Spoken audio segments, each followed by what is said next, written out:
வணக்கம். Live சென்னை.com viewers. Chennai மத்திய கைலாஷ் மேம்பாலம் பிப்ரவரி முதல் வாரத்தில் மக்கள் பயன்பாட்டிற்கு திறக்க திட்டமிடப்பட்டுள்ளது. 35 மீட்டர் நீளமுள்ள இறுதி டெக்ஸ்லாப் பாக்ஸ் அமைக்கும் பணி தற்போது தீவிரமாக நடைபெற்று வருகிறது. மத்திய கைலாஷ் மேம்பாலத்தின் தற்போதைய நிலை குறித்து இந்த பதிவில் விரிவாக பார்ப்போம்.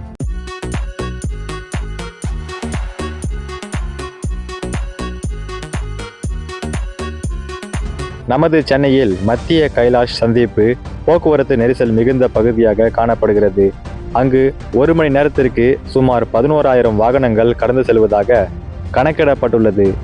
கிண்டியில் இருந்து OMR வரை வழித்தடத்தில் மட்டும் 3,762 வாகனங்கள் செல்கின்றன. இதனால் ஏற்படுகின்ற போக்குவரத்து நெரிசலை குறைக்க 650 மீட்டர் நீளமுள்ள எல் வடிவ மேம்பாலம் கட்டப்பட்டு வருகிறது. பருவமழை மற்றும் இரும்பு கொள்முதலில் ஏற்பட்ட தாமதத்தின் காரணமாக கட்டுமான பணியில் சுணக்கம் ஏற்பட்டது. தற்போது இந்த மேம்பாலத்திற்கான இறுதிக்கட்ட பணிகள் தீவிரமாக நடைபெற்று வருகின்றன. மேம்பாலத்தின் மத்திய பகுதியில் ஒரு தளம் அமைக்கப்பட்டு இந்த பணிக்கான இடம் சீர் செய்யப்பட்டுள்ளது. இதன் காரணமாக போக்குவரத்து போலீசார்கள் தற்போது அடையாறில் இருந்து கிண்டிக்கு செல்லும் வாகனங்களை சர்தார் பட்டேல் சாலை வழியாக நேராக செல்ல அனுமதிக்க உள்ளார்கள். சர்தார் பட்டேல் சாலையை ராஜீவ்காந்தி சாலையுடன் இணைக்கும் எல் வடிவ மேம்பாலத்தின் கட்டுமான பணிகள் நிறைவடையும் தருவாயில் உள்ளன. இந்த மேம்பாலம் திறக்கப்பட்டால் IIT அடையார் புற்றுநோய் நிறுவனம் பகுதியில் போக்குவரத்து நெரிசல் கணிசமாக குறையும் என எதிர்பார்க்கப்படுகிறது.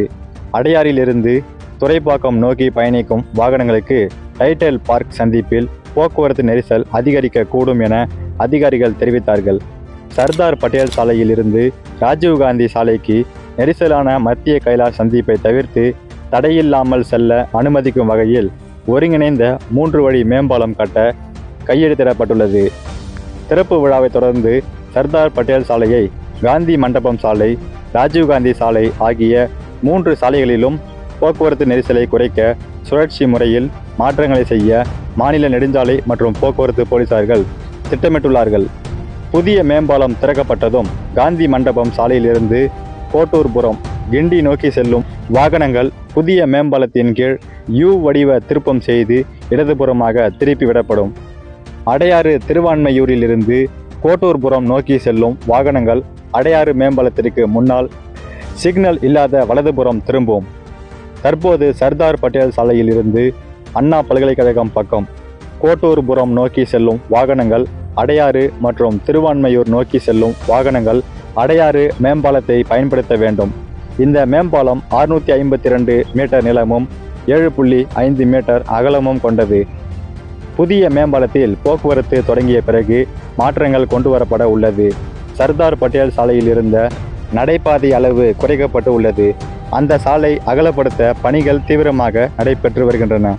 சர்தார் பட்டேல் சாலை அகலப்படுத்தும் திட்டத்திற்காக மாநில நெடுஞ்சாலைத்துறை விரைவில் டெண்டர் வெளியிட உள்ளது. பல லட்சம் ஊழியர்கள் பயணம் செய்யும் இந்த சாலையின் மேம்பாட்டிற்கு ரூபாய் 45 கோடி செலவாகும் என மதிப்பிடப்பட்டுள்ளது. 2 கூடுதல் பாதைகள் அமைத்தல், பாதசாரிகளுக்கான நடைபாதை மேம்படுத்துதல் மற்றும் IITக்கு அருகில் உள்ள புற்றுநோய் மையத்தை சுற்றி ஒளி தடுப்பு சுவர் கட்டுதல் ஆகியவை இந்த திட்டத்தின் முக்கியமான அம்சங்களாகும்.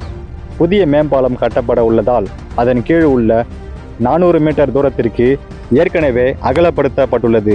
IIT முதல் அண்ணா சாலை வரையிலான பகுதி விரிவுபடுத்தப்பட்டு அதிக வாகனங்கள் செல்ல அனுமதிக்கப்படும்.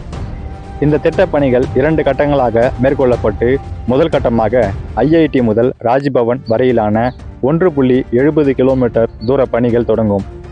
அதனைத் தொடர்ந்து ராஜ்பவன் முதல் அண்ணா சாலை வரையிலான 0.80 கிலோமீட்டர் தூரத்திற்கான 2ஆம் கட்ட பணிகள் மேற்கொள்ளப்படும். இந்த புதிய மேம்பாலம் திறக்கப்பட்டு பொதுமக்கள் பயன்பாட்டிற்கு வரும் நிலையில் நீண்டகால போக்குவரத்து நெரிசலுக்கு நிச்சயமாக தீர்வு ஏற்படும்.